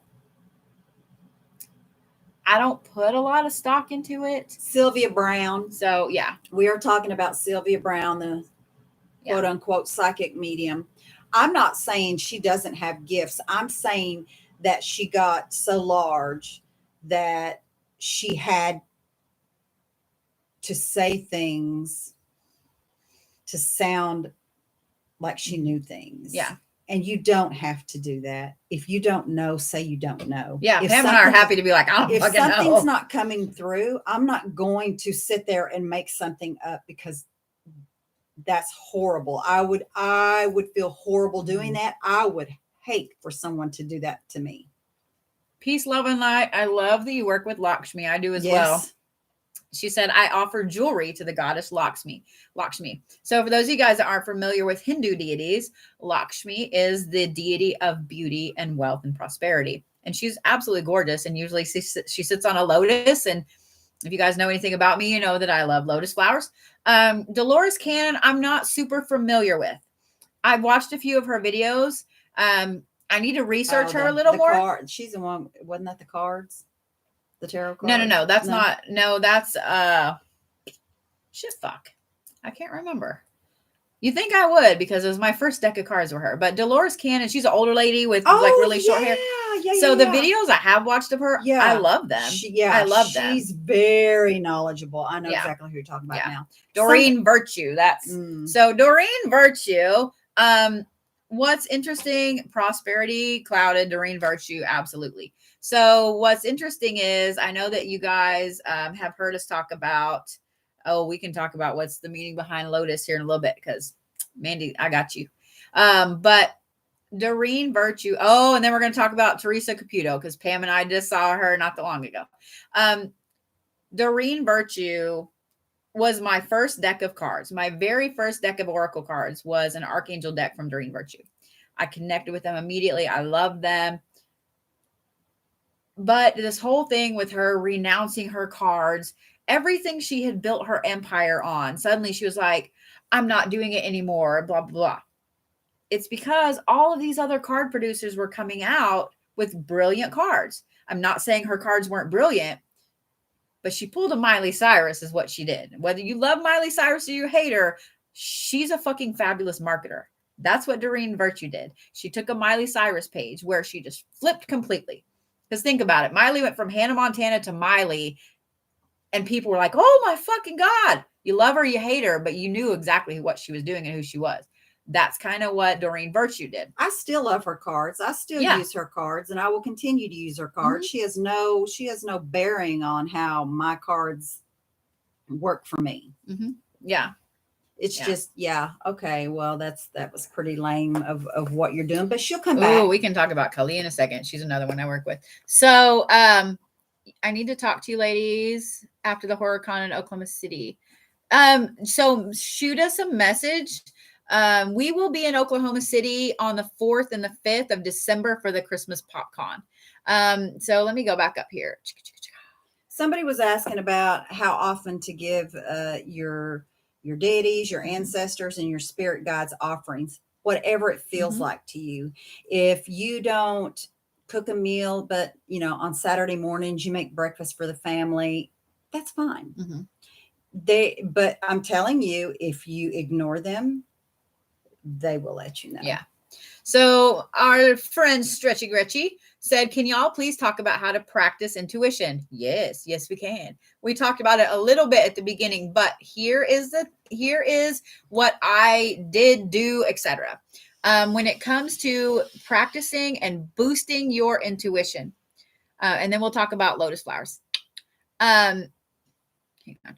It's like we were talking the other day, and I was like, when you get up in the morning and you take a shower and you have 3 different bottles of shampoo in your shower, literally use your intuition on which one you should use. Literally, when you go to pick out your clothes, use your intuition, because even those simple things, you're like, really? Come on. No, that is strengthening. That's like learning to exercise. You don't go to the gym and go in there and start bench pressing 150 pounds. You have to work your way up to that if your body is not used to that. Same way with your intuition. Which way do I want to drive to work? Do I feel like, okay, you know what, I'm going to take the long way today because that feels right to me. The more you use your intuition on your day to day decisions, the stronger the big decisions come to you, and the easier the big decisions come to you. Yeah. And it works too with, this is what took me a while to get used to. So say there's been, and Pam can tell you, I do this weird shit because we'll be packing. We're like, okay, we need these and these and these and these. I'm looking over there because that's where all our shit is. And then I'm like, man, I don't know why, but I need to take this stone. I need to take this. And I need to take that, whatever. So when we were in Oklahoma City in May, I took a weird little random amethyst tower, a chevron amethyst tower that I had bought for no fucking reason because I didn't need it, but I bought it and I was like, I don't know why, but I need to take it with me. And then I also took my labradorite, purple labradorite palm stone I had, and I was carrying it with me, and I don't know why, because I wear like there was no reason for me to take these 2 stones, but I had to take them. I ended up giving them both away, both to people that I drew while I was there. What's funny is my palm stone, Aaron Schwartz, the actor, has it. I had met them, before the thing, and he had mentioned, I don't remember what it was he mentioned about anxiety or something like that. I don't know. And I had it in my hand, and I was like, well, here, hold this for just a minute. And he took it. He was like, oh my God, this is fabulous. And I was like, well, hang on to it for a little bit. Like I know where you're going to be tomorrow. I can get it back from you or whatever. So next day, that was Friday night. So next day rolls around, and he's, we had passed each other several times. He was like, I've still got it. I haven't forgotten. I'm like, it's okay. Just hold on to it. And I kind of knew at that point, that's who I had brought it for. So towards the end of the weekend, he was like, I have to give this back to you. He's like, I love it though. He's like, I've had it in my pocket the whole time. I've been holding on to it the whole time or whatever. And so finally I just told him, I was like, you can keep it. And he tried to argue with me. I said, keep it, Aaron. But the amethyst, what's funny is I was drawing someone else there, one of the other celebrities there, and she asked, do you guys have any stones with you? I was like, well, no, we don't bring them or whatever. And I was like, well, what are you looking for? Because I always bring random shit. And she was like, man, I've been looking for a chevron amethyst. And she was like, I can't find it anywhere. And I was like, okay. So I went to our hotel room, got out my backpack. I was like, here you go. But it's weird shit like that. You have to trust your gut.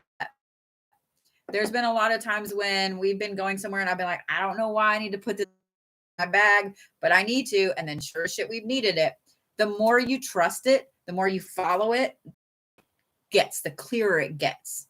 I know I went off on a tangent there, And but literally, like I said earlier, you're driving down the freeway and you feel like you need to change lanes, change Yes. lanes. Yeah.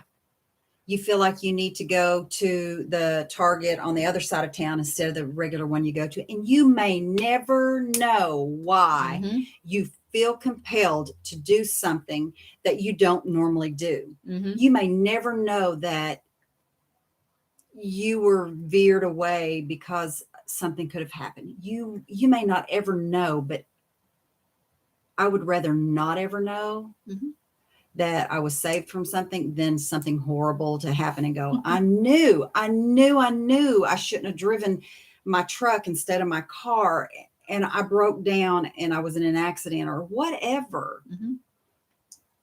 You just literally, your day-to-day decisions are what strengthens your intuition. Yeah. You guys tapping the like button are awesome. We're up to like 15,000 likes. That makes me so happy. Thank you guys.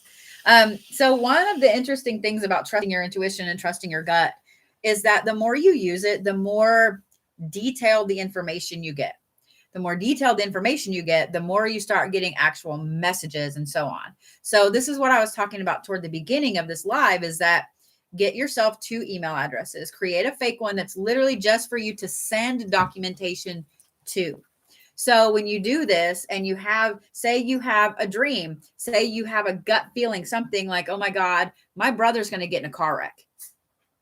Send that to yourself, email it to yourself, because here's why. Technology is everywhere. Everybody has a mini computer in their pocket on your phone. You have the capability to email yourself.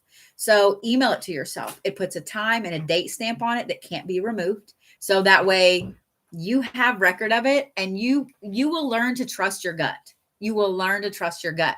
So in seeing that those things have happened, it'll also tell your brain and your intuition, she's going to pop quiz me if I tell her this. So I've got to remember all this shit. You'll start to remember more and more. You'll start to remember more details, more vivid things, and you'll start to have more vivid visions and so on. You can literally train your brain. You can train your brain to do more. So let's talk about lotus flowers, because Colleen wanted to talk about lotus flowers. So Lotus is one of my favorite flowers. Lilies are a favorite, but Lotus is one of my favorites. Blue Lotus in particular. Y'all would never guess I like blue, right? Lotus itself is a flower that's been used throughout the Middle East and Asia, and any other part of the world where it can be grown. And it's hard to grow. It is not easy to grow. It's been used for different types of spiritual journeying, spiritual aspects, etc. Every different color has a different property. It's just like we were talking about that different herbs are for different things and so on. Blue Lotus is my favorite. It's for enlightenment. It's for knowledge. I love the smell of it. If you guys have never smelled Blue Lotus essential oil, it's fucking fabulous. Lotus is also a light hallucinogenic, a light psychedelic. That's part of why it's been used for millennia. It's not mushrooms. It's not going to fuck you up for hours. It's not ayahuasca. You're not going to have an ego death. What it will do, though, is allow you to travel. It will allow your brain to turn off enough that you can do some dream work. It will allow you to meditate, to see things, to get messages, to open downloads. It's an amazing plant.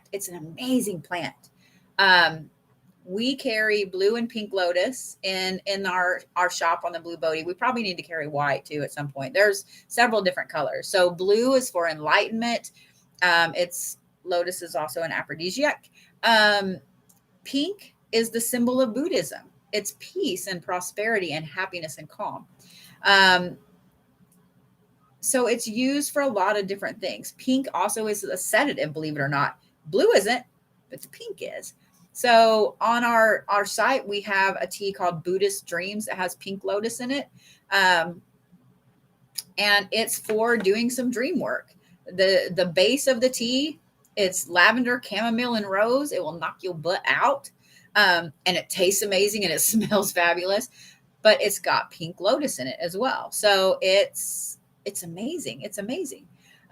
We also carry the blue raven tea, which you guys, if you've heard us talk about it, it's for doing some meditation, some traveling, etc. The effects last about 30 minutes. Mm-hmm. About 30 minutes. That's it. And you can do a lot of traveling and get a lot of messages in 30 minutes. Pam also carries Dreamwalker tea on our site, which is for dream work. So yeah, we have a few different tea blends on there that are for that. We didn't check on the Canada. We keep forgetting. God, okay. Dang it. I actually have my damn list right here. What the fuck did I get all this shit? We did actually where's that lead us from?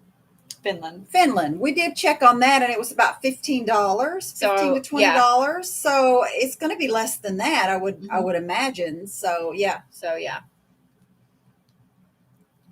Just order some Blue Raven. Yay! So the Blue Raven tea has pink lotus and blue lotus. It also has Damiana in it. And Damiana is another light words, psychedelic hallucinogen. So that one in the tea, it's a very small amount of it. We don't put large amount of Damiana. So it wouldn't let them process an order. And we don't recommend doing large doses of Damiana, especially if you have any kind of liver issues. So if you guys do have liver issues and you'd like to order some Blue Raven, send us a message because we're happy to make you a special one with no Damiana in it. The sampler pack we're going to get on the site. Yes, that's on the list. But I have liver issues. I have liver disease, and I can do the Blue Raven about once a week. Aside from that, I do have some issues. Like I just feel some pangs, and that's, something I've had for years. But I can tell when I've taken more than just a dose or two of that. Mm-hmm. Mugwort is another really good one. I like Lotus and Damiana better than Mugwort. Yeah. I've never gotten where I needed to get travel-wise. On the Blue Raven, we did initially use Mugwort in it and found that it just works better without it. Mm-hmm. I have severe allergies and Crohn's disease. Super sensitive. Is it safe for me? It should be. It should be. Yeah. Yeah. Yeah. I have tons of stomach issues. I have. Yeah. So here's the good thing about the Blue Raven tea is that it has a peppermint base. So if you're worried about it upsetting your tummy, if you're worried about any issues like that, peppermint is something that naturally will help with nausea, with eating issues and things like that. So, peppermint, it has a peppermint base. No, we haven't. I guess you answered that. We haven't done the bundles yet, but we are. That's doing on the list. Yeah. them. We are. So over the next 3 or 4 days, guys, there's going to be some massive changes to both the school, and we have a fuck ton of shit we got to add to the site product wise. I am going to add the sample pack bundle, and we are going to add a bundle for services to book a couple at the same time, because there are a few that are at the same time. So yeah. But the Blue Raven tea, I have a very sensitive stomach. I get nauseated very easy. So that's why it's loaded with peppermint. Peppermint is one of my favorite herbs. I learned as a little kid, my grandpa was at Pearl Harbor, and he always carried double mint gum with him, always. So I associate that smell with my grandpa. But I remember asking him when I was about 8, why do you always have it? Because it was by his recliner. It was in his car. It was in his lunchbox. It was in his shirt box, everywhere. There was so much of it. And he told us that they actually used to issue that to them in the Navy during World War II, because there were guys that would get seasick. So double mint gum has spearmint and peppermint in it. Mint is a natural coolant to your stomach. It helps with nausea. It helps with stomach issues, etc. So I'm always chewing double mint gum. I always have it with me. I always have a little vial of peppermint essential oil with me. And Pam can tell you, there's been times when my sugar's crashed, and for me, when my sugar crashes, I get nauseated, and it's this is so counterproductive right now, because I can't eat anything My sugar's crashing, but I can take that peppermint and put it by my nose. And yeah. Andrew's peppermint's asking, wonderful. is Mugwort safe? Mhm. Do not take it if you're pregnant. Oh yeah. Aside from that, yes. And just do it before you go to bed. Yeah. I mean, don't try to get up in the morning and drink you some Mugwort tea or anything like that, or smoke it. So let's see here. I have insomnia. Anything for that? I won't. Buddhist dreams. Buddhist dreams. I do have some other teas I need to get on there. I have a fuck insomnia. Actually, I think it might be on there. It's not? All right. Fuck insomnia. I have fuck insomnia, fuck getting sick, fuck cancer, fuck menopause. We have a day and a nighttime menopause. I'm glad that Pam was like, nope. I also have the BT that needs to get on there. So Absolutely.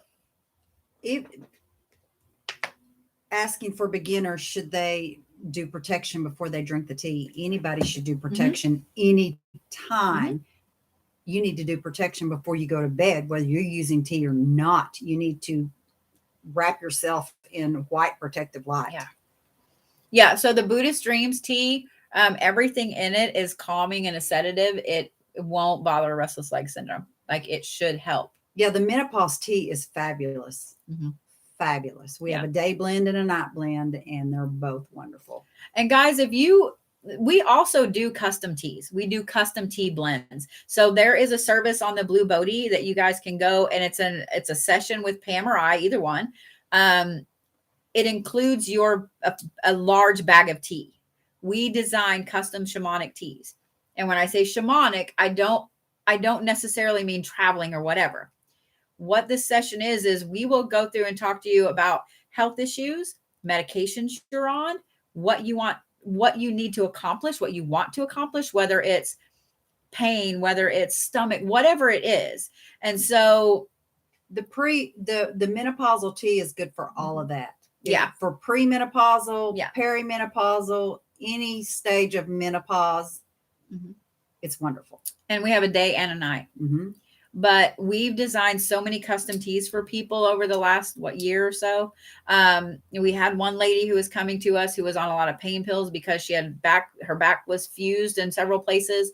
And in designing her this tea, she was able to lower her pain medication and then get off of it.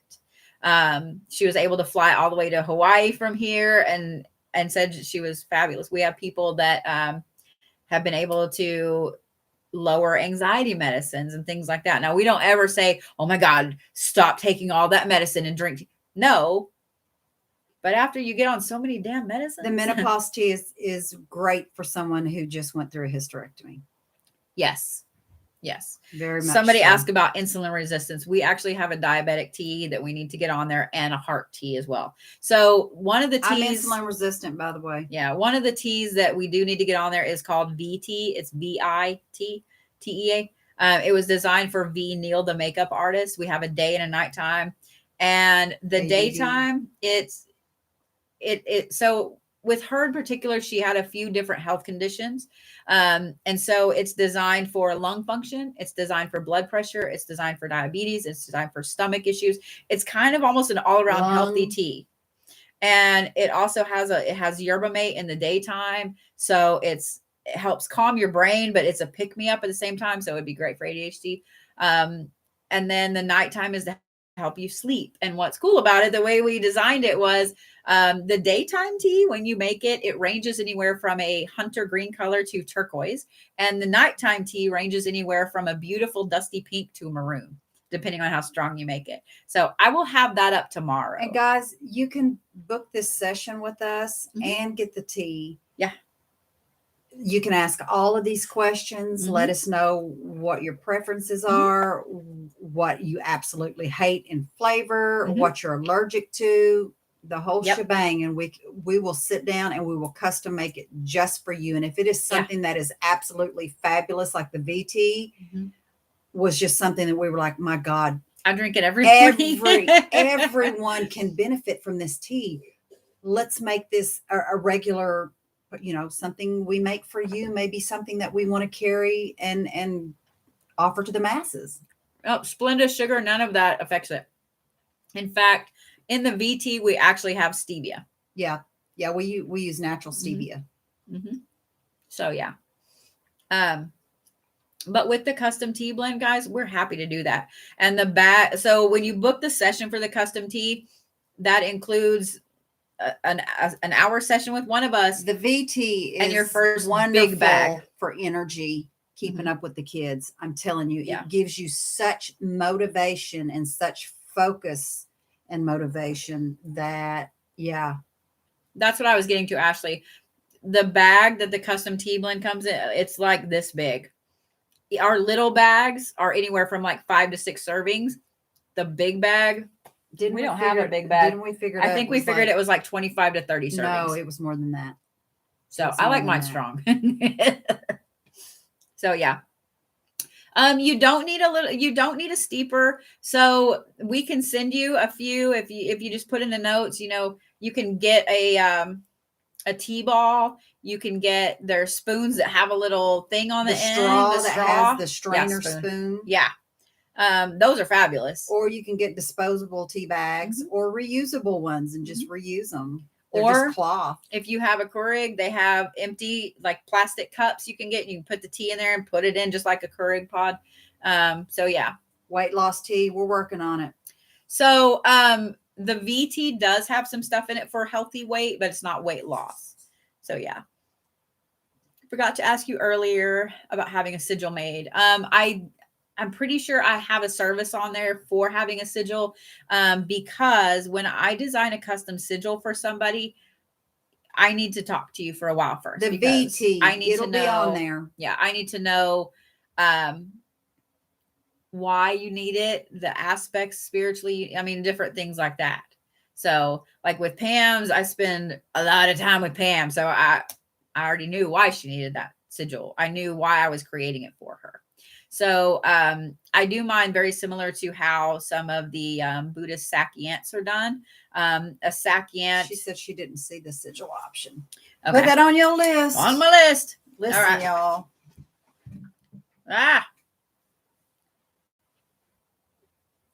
So with the Buddhist sakyant, it's basically a line of Buddhist spell work. If you guys have seen Angelina Jolie's tattoo on her back, it's like 5 lines of writing. That's actually Tibetan Buddhist spell work. You go and you spend time with a monk who hand taps it, usually with a bamboo rod, into your skin. But you spend anywhere from 4 hours to days, several days with this person, because they need to know all about you, period. Spiritually, mentally, emotionally, etc. I'm not going to go that deep unless you guys want me to. I'm happy if you guys want a full sakyant design, I'm happy to do that. We are gonna talk for 3 or 4 hours though. They can be for protection, they can be for enlightenment, they can be for love, they can be for whatever. So that's why I spend time with someone. So you're saying, is it a protection? Yeah, that's what I was saying. So like this one here, this is one I designed for me. I'll show you guys a little closer. It's on the back of my car. I have it on my cups, everything. This is one that I designed to put the people in front of me who I was supposed to help on their path. This is the one I designed for Pam for spiritual protection. The one on the top of my arm is for spiritual protection. It's a little harder to see because of my sleeve, but yeah. So Pam's is for spiritual protection. So yeah, my son just came in and fixed food, and I don't know what he fixed, but I'm like, I didn't think he fixed anything. I thought he just stood there. No, he fixed something. I can smell it. So yeah. Native, do you both have an all-inclusive rate? What do you mean by all-inclusive, Tuck? Because I'm adding shit to the site tomorrow, so you better let me know. Or we can work out this thing with the racing and electric bill. But I know you don't live in Tulsa, so. No, but you might know somebody that does. But yeah, sigils. Where's my cards? Okay, so sigils are, in a way, they're like runes, guys. No, she designs them. Yeah. She just designs them. You can take them to the person that you prefer, who does your tattoos. Yeah. Yeah. And if I design a sigil for you, it's your sigil. If you want to tattoo it, tattoo it. If you want to hang it up in your house, do that. It's your sigil. It's not something that anybody else is going to have unless you gift it to them, because I'm creating it for you. So everybody's familiar with like the Norse runes and so on. And I haven't seen Bowie pop in yet. So I got to add that to my list. Bowie's going to nag me again. I need to do a video series on Greek runes. Right in my list. So here's some Greek runes. I actually have a lot of these tattooed on myself. Let me find some of them. So these are my hand painted cards. This is the Greek rune for journey. So these are some of the, here's the protection. This one I put on me in oil every morning. It's all over my house. It's tattooed on me in a couple places. It goes in the middle of my chest in oil every morning. These are Greek runes. I am eventually going to get these cards digitized where I could have them printed because they take way too long to make. Trying to find some other really cool ones. But Greek runes are the same as Norse runes. I mean, this is another one I've got tattooed on me. This is the Spirit. So most cultures have runes. These are sigils as well. They can be customized. They can be designed. They can be used for whatever. I connected to Atlantean runes. Yeah, every culture has runes. They have sigils. They have markings. Whatever they call them in that culture, they're basically the same thing. The sigils I design are what you would call light writing, asemic writing, where your brain thinks it says something, but it doesn't actually say anything. So do a 1 hour session with both of us. If you guys would like a 1 hour session with both of us, send a message to the site and we'll get it booked. We had it on there, but it wasn't booking us both. So somebody would pay to book us both, and then somebody else would book the other one. And it's pissing me off. So if you guys want a session with both of us, message the site. We can send you an invoice for it, and put you in with both of us. So yeah, we're happy to do that. So Tuck, I didn't see what you said about the all inclusive. He didn't. I don't think. Let's see. A video on shuffling. Well, that's interesting because I shuffle the like traditional card way, but Pam shuffles.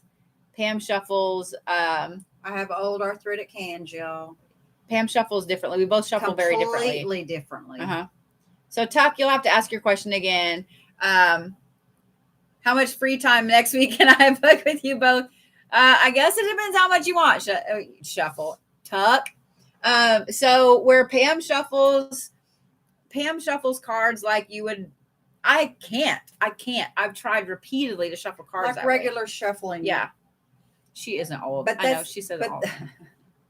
But that's not how I pick them out either. I mean, I do mine completely different. I literally just pick mine up and drop as they're dropping. And when it feels right, I pick.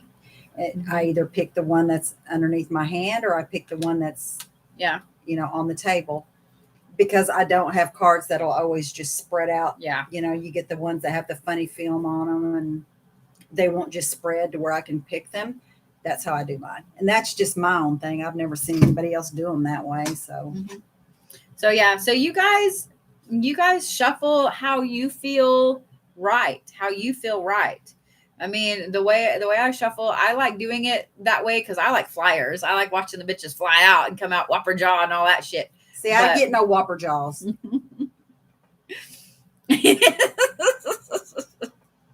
Can you help with getting a lost ability back? We can't, especially if it's something you close the door to or whatever. Yeah, we can help you with that. Yeah. So it depends on how much tea my guys are going to spill. Mandy, read what I said. Okay, let me look. Tuck, hang on.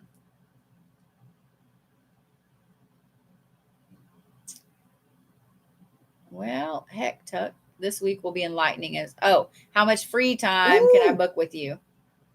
Hello. How can I Get my attention?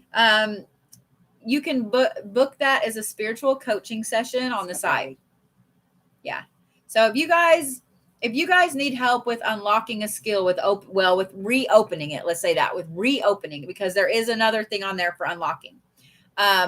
With reopening, if you just need some spiritual counseling, if you have no fucking clue what's going on, where to start, etc., we have a spiritual coaching. They're asking about their cards. They're coming from us. She's been on my ass. She's been on my ass. I do have several sets going out tomorrow. I have 8 sets in total. I have to go to the Pagan Superstore, Hobby Lobby, and get another gold marker because mine would piss me off. So, yeah. Well, Tuck, it got lost. So that's the thing. Or are you talking about like message wise? Because I haven't gotten to messages yet. I had a pretty full day today. So can I teach you to use tarot cards? I am actually not a tarot reader. Now I can kind of point you in the right direction, but I don't read.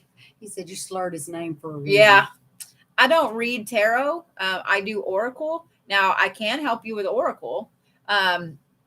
For those of you guys that are wanting to also hone your intuition, to boost your intuition, Oracle cards, because they are intuition based. Yeah. They're intuition based. Yeah. I love calling Hobby Lobby the Pagan Superstore. I tend to walk in there with witch shirts on and not realize I'm doing it. And get all the stairs. I don't care. We don't. I don't give a fuck. Fuck the bucks. Well, yeah. So the last time I went to Hobby Lobby, I got all these strange looks, and I was like, "What the fuck is going on?" Like I'm walking down the aisles, and I had on like, do you have a mediumship section on? For a mediumship appointment? Yeah. Somebody said they wanted a mediumship appointment. I don't know. So let me make sure I get that on there.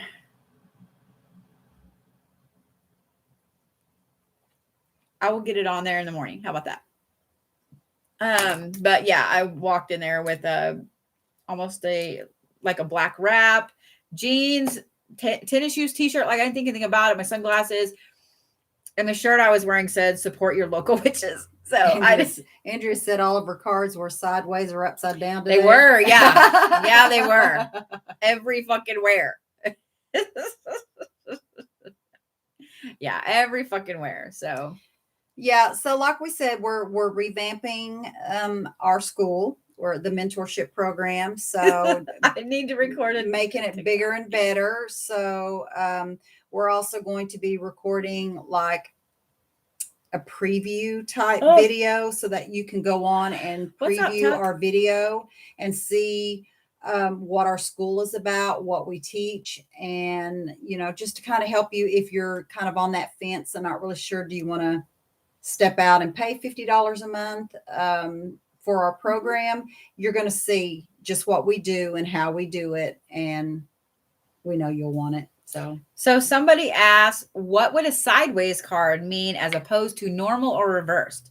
Sideways. Okay. So let's do this.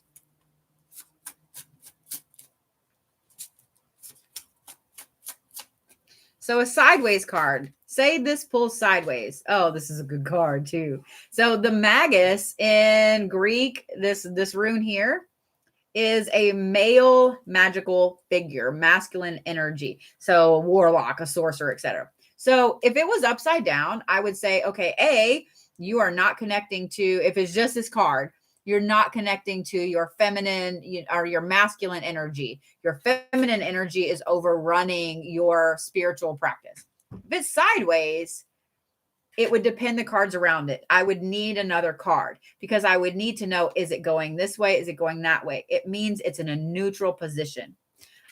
So sideways usually is something that's in the works, something that's neutral. It's just a line. So the way that cards fall, this is why I like shuffling the way I do. The way that cards fall all has a meaning. All has a meaning. So somebody else What's the difference between tarot and oracle? Okay, Somebody said. Thank you. That was what it was. The Mhm. difference between tarot and oracle. And then we're going to go for the evening because we've been talking for 2 hours, but this has been fabulous. Whopper jawed. Yep. Whopper jawed. So the difference between tarot and oracle is that tarot is structured. Every single deck is the same. It's harder to learn at first because you have to learn all the suits, all the cards. There's always 72 cards. Once you learn those, then you can pick up a tarot deck and read with it. It's just interpreting the artwork, the numbers, whatever. With Oracle, every single deck is different. Every deck is different. So like my cards there have 35 in them. This is a Starseed deck. I mean, like you can see the thickness, the difference in them. They're all different. Every single deck is for something different. So you're learning every single deck you get. But they're also, Tuck, stop spamming. But they're also 4 different things, whereas tarot is just tarot. And it can span your whole life, etc. Oracle, each deck is for something specific. So that's why when we're doing an oracle card reading, that's why when we're doing an oracle card reading, we read with so many decks. I read with 7 to 10 decks at a time for different purposes. So yeah. Well, with that, we gonna go. It's been fun, y'all. So, we always look forward to this. Peace, love, and light on YouTube said, I just uploaded every single video for every single suit explaining upright, reverse, minor, cardinal elements, and everything that pertains to tarot. Ooh, so y'all need to go on TikTok. Shit. Y'all need to go on YouTube. Peace, love, and light. What's your channel? Because I'm happy to point people your way because I don't do tarot. So yeah, y'all can go on YouTube on the Blue Bodhi and look at Peace, Love, and Light's comments there and go and find her. And tarot is absolutely a language. It is a language. It is a language. So, and it's a whole nother for me. I can't do it. I can't put it in my head. I just can't. It doesn't stay there. I have a few decks, but mine are different. They're really weird. So I use them in a different way than just reading tarot. So we hope to see you too. We miss you, Paula. All right, guys. We love y'all. We're going to head out. We'll see you Tuesday for the reading of the signs.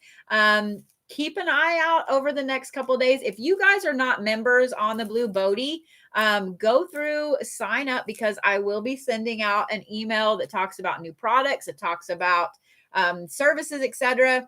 And right now we have past life readings on the site for $45. They're usually $75. So if you guys have never had a past life reading, this is the time to get one. Yeah. We also have a mini one on there, a past life reading on a site. It's the 3 lives that are affecting you the most right now. We have a mini one that's just the one that's affecting you the most right now, or, one you want to know about. But yeah, if you guys have not gone to the Blue Bodhi and signed up with your email, do so that way you can get the emails, because we will be we'll be adding a whole bunch of shit over the next few days. Y'all don't want to miss it. So yeah, lots of changes. So hang with us. Yeah, hang with us. All right. We love y'all. We love our Friday nights with everybody. We get all excited. So we're gonna go because my jaw hurts now. So love you guys. Night, guys.